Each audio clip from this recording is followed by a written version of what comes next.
राम राम विद्यार्थी मित्रांनो, काल तुम्हाला एक प्रश्न केला होता की व्याकरणामध्ये लिंग शब्दाला समानार्थी शब्द ओळखा किंवा लिंगाला काय म्हणतात.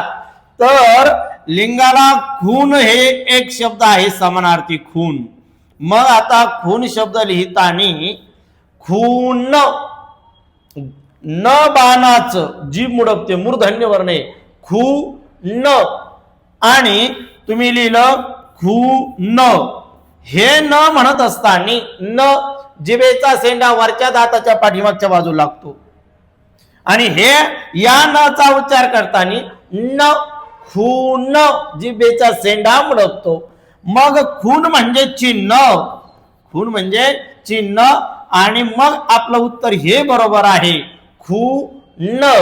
आणि हे ज्या ठिकाणी आहे खून याचा अर्थ आहे हत्या, म्हणजे न बदललं अर्थ बदलतोय.